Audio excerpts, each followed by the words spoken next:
Hello and welcome to the 10 Days Face Your Fears online challenge. I am Bristena transformation facilitator, energy therapist and writer. My mission is helping people healing their past in order to be able to live the life of their bliss.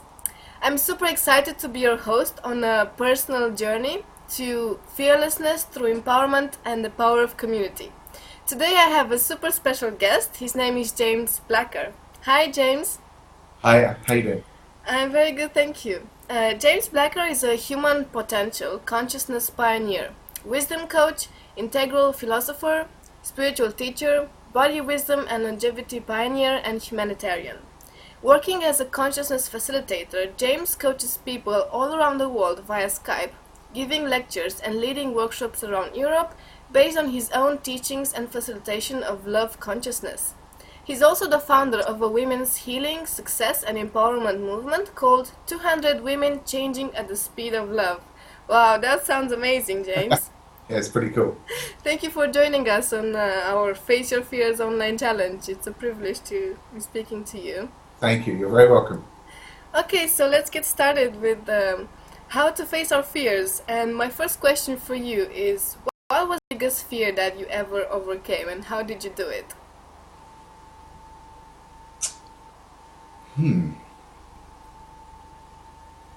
Okay, so a few years ago I did a radio interview, and that was my biggest fear. I had had panic attacks when I was a child, and pretty much all of that period from childhood to adult life was, was influenced and dominated by that mindset. So many choices were about not being seen and hiding in the shadows and such like. Uh, at the same time, that conflicted with my wisdom that I do, which really was unavoidable for me. That was always a calling or a being even. And so I went to. It was overcome through awareness, really. So I remember driving to the radio station a few years ago and not knowing whether my subconscious would support me, Okay. whether it would allow me to have a great interview, or whether it would just sabotage me and totally humiliate me live on air. Uh, and so what changes, what makes the difference there is the willingness for that to happen, and even the willingness not to know. So I was actually driving to the place without knowing how it would go in any way. I didn't really feel in control of that. So it was the willingness to do that, even though that was the case. And before that, there was not that willingness. So I suppose it becomes a point of faith in oneself that it's the right thing to do, and then you control what you can and you let go of the rest. And then what you do is you learn that if the subconscious has got a good reason for sabotaging you, then it's probably something worth listening to. And if it doesn't so much, then if you're doing something pure and true, then you're probably going to be. It'll probably let you fly with it. So that's always a good thing to do that. It's really all about clearing up the negative consciousness, and whatever's left takes care of itself. Okay, thank you for nailing that point about subconscious sabotage. How do you work around that in yourself and with your clients? Well, quite obviously, if anything is, first of all, you can notice two different states in every moment of life. You're either in a state where things are flowing and they're congruent, or things are stuck and you're not feeling right with yourself and they're incongruent. So in that second case, in any of those moments, then something is going to be affecting you that's limiting your confidence, which is you're confiding in yourself. That's the key to confidence, is confiding in yourself. So if you're not at one with yourself, there's something you're not telling yourself. So if there's anything in the subconscious that is affecting us negatively, then it always needs to be brought to light. So we have to become conscious of it. And so essentially what I do is I practice awareness. not necessarily thinking so much, but always awareness and observing. And you have your flow moments, and as soon as you have a stuck moment, then the awareness kicks in as an activity. In the flow moments, the awareness doesn't really need to be doing too much. I can be just enjoying what I'm doing, and it's working well, and it's what I want to be doing because it's congruent. And then you hit a stuck moment, and it's right. Okay, the awareness kicks in, and it's like, this isn't what I want. And and because it's no flow, a lot of people will reject that. So they get to stuckness, and they just stay in stuckness until they happen to wake up the next day or whatever it was, but nothing's changing. So if you can be, again, if a lot of things come back to willingness. If you can be willing for things to be, for you to become aware of when things are stuck, then you can transmute them. You can transmute fear consciousness into love consciousness, or non-choice into choice. You just have to have that first start of being willing to be conscious. Yeah, I love that. And how can we learn to develop this, let's call it willingness muscle or awareness muscle? Well, then maybe they're different kind of things. Nobody has ever asked me that in that kind of way, in terms of a willingness muscle and an awareness muscle. So an awareness muscle will come with practice. But they both come with wisdom. So wisdom, I explain in very literal, specific terms what wisdom is. And it's essentially the same thing that you were alluding to on one of your posts recently when you talk about freedom and not having an identity. Okay? So when people get in their ego, they're not really going to be opening so much in terms of willingness. Because if you have an identity that you're this, then you're going to be unwilling to be the opposite. Okay. So if I have the identity that I'm super cool and I always, have to defend that the way I look, I'm not going to be willing to drive to a radio station knowing that I could make a complete idiot of myself. You see? Yeah. So once the ego's gone, once you're not interested in, you're not bothered about that because you're only interested in enjoying the moment and being true to what's arising, then those things kind of take care of themselves because they only really arise if they need to teach us something to get out of our ego. So that's kind of, once you realize who you are in the sense of wisdom, then that kind of takes care of the willingness muscle. And that helps with awareness as well. But then also with awareness there comes a bit more practice because you can become enlightened and you can know yourself beyond the ego and have no total non-definition. But that won't deal with your shadow. So you'll still have, because I can be fearless from a wisdom point of view. I've still got a few things that I want to clear, and that's it's a kind of clearing out the house kind of thing. So that just takes, it's a choice really to be willing to live a life where you're practicing and you're literally living as awareness rather than in a kind of habit state. Yeah, autopilot. Yeah, I've actually started writing some notes to try and work out if there's a difference between habit and autopilot. But maybe we'll come on to that later. That's interesting. Would you like to expand more on that now? Well, I saw one of your questions was about how you deal with habits. And essentially, I guess what we're talking about there is an unwanted habit.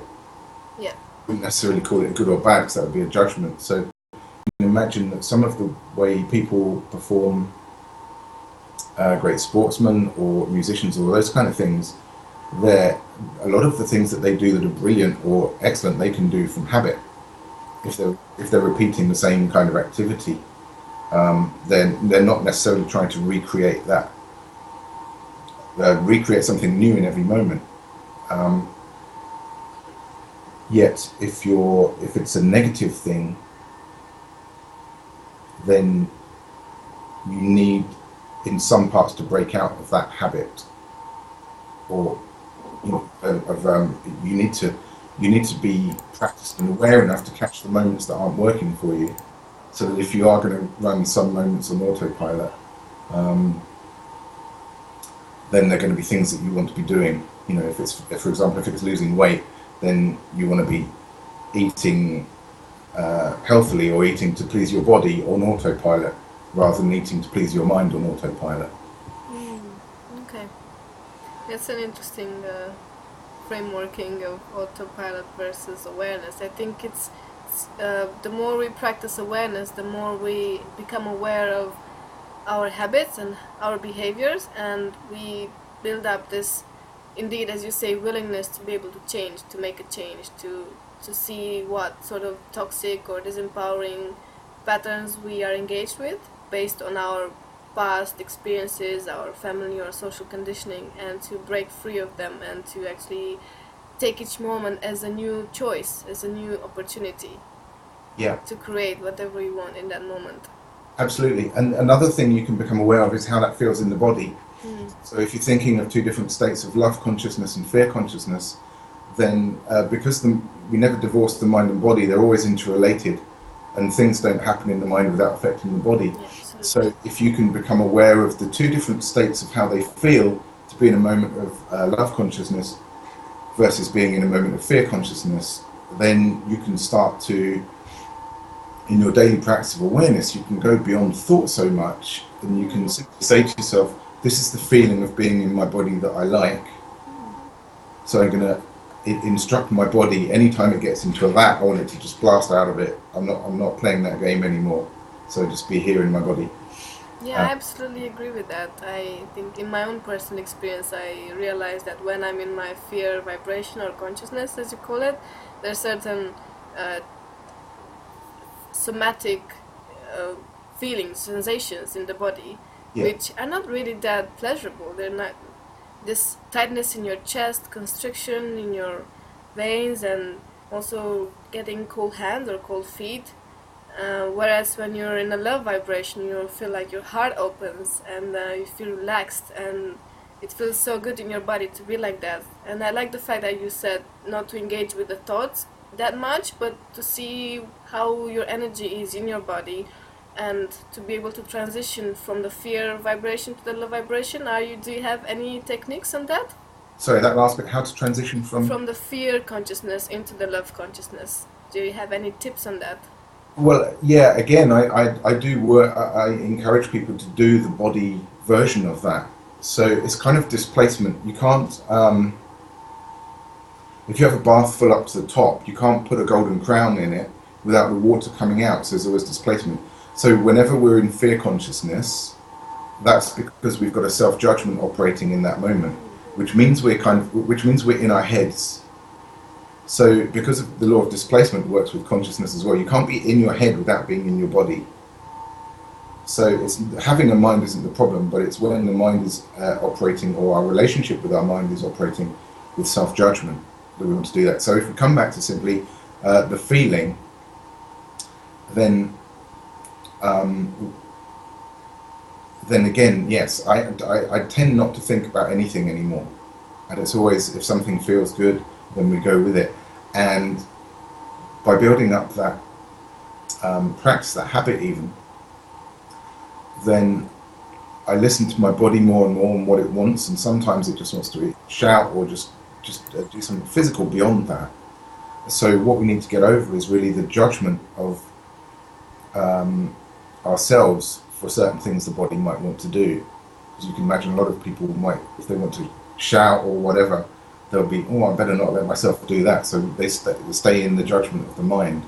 But actually, once you get beyond that judgment, then it's a very quick and natural thing for the body to release. Kind of thing. Yeah. Whatever it wants, whether it wants to shout, whether it wants to breathe, or go, or yeah, you know, it doesn't. If you can allow yourself to do that, then the body's just gonna. Every time you get stuck in a judgment, it'll automatically take you into body again. So getting rid of the judgments of how the body is can be great. One particular example could be how we deal with grief. I mean, grief can be challenging enough as it is, but if we have a whole load of rules about how we're not allowed to express our body, then we're going to constrict the way we naturally want to experience whatever emotions are coming. If we're blocking emotions, or you know, so if you let the body, it wants to shout, or it wants to go for a run for an hour, or whatever it wants to do, even seemingly negative things or whatever. If you trust the flow, then you can be in your body. You can comfortably deal with things. Yeah, indeed, I totally agree with the fact that we should give permission to our and be in touch with our body and listen to it, and then give ourselves the permission to express whatever needs to come through our physicality. If I need to scream and shout in the pillow, I'm gonna do it just because this is a way I can vent of my anger. Or if I am stuck and I feel like dancing, it will allow me to transition from the stuckness and get some movement on, and then do something more productive rather than being in the stuckness. Yeah, and also if you can focus it, if you notice a negative thought come up or negative patterns, you can use the physical to kind of blast that away as a reprogram, as a communication. Excuse me, and you essentially say, "Ah," kind of, and you give your body that instruction to let go of it as a judgment, because there's really, I mean, a colleague of mine said to me once, I was asking what's the difference between the body and the subconscious mind, and he said, well, I don't really know that there is a difference. So if you think, the other side of that is, of course, that our subconscious mind can program and receive much more information than our conscious mind can, huge amounts. So if our body is the same as our subconscious mind, or is working intertwined with that, then we can, our body essentially processes information much better than our conscious mind does. So we can make much better decisions with that. And then just by a lot of this sounds really new and it might be unfamiliar to people, but just getting into the arena of it and playing with that over weeks and months, you get into the sense of how you can review your relationship with your awareness of your body and mind. And the thoughts can do what they want, and the body, you notice that. So you become aware even of certain thoughts having effects on the body.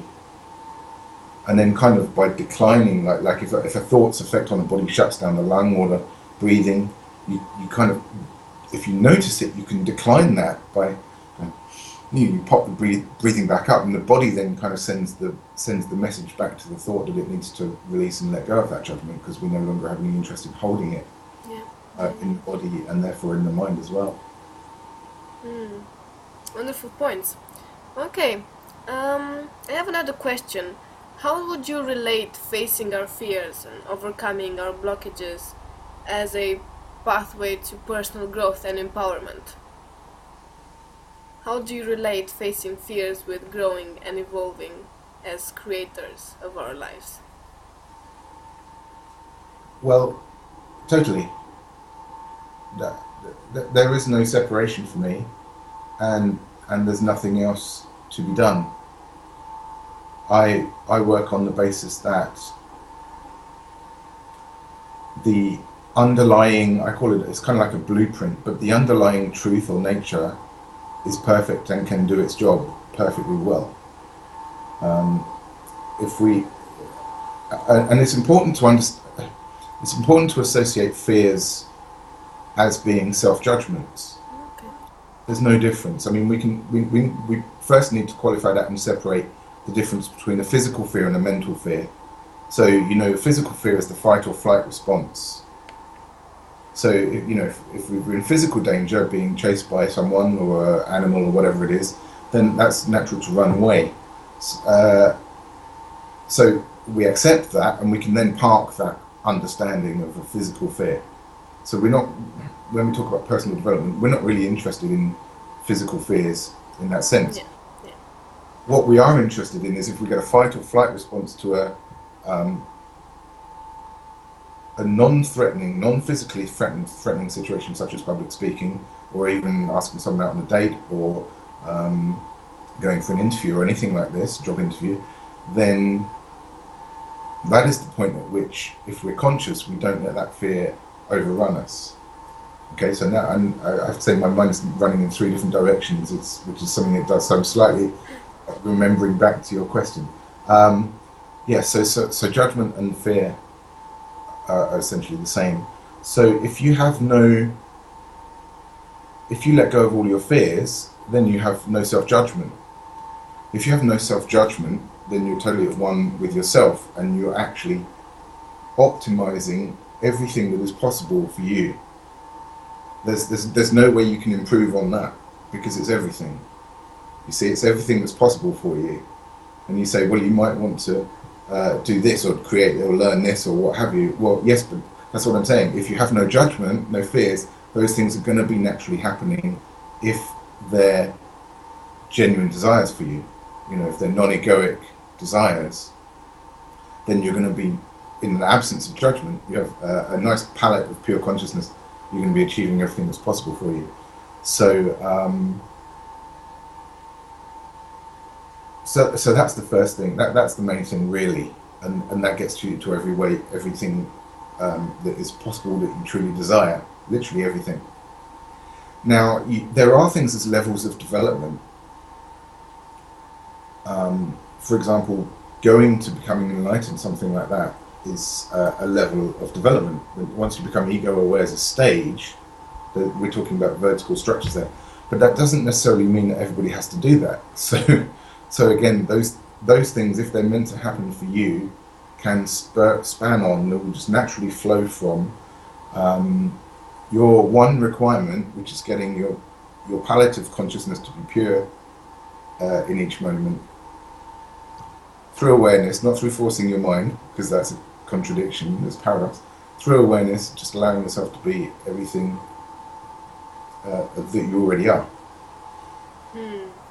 Yeah, but there are, as you said, different levels, and I think we should be gentle and accepting with ourselves as we progress on our personal growth journey, because we might encounter different challenges and we might make 2 steps forward and then 1 step backward, and maybe we let go of certain judgments, but then others come into our awareness.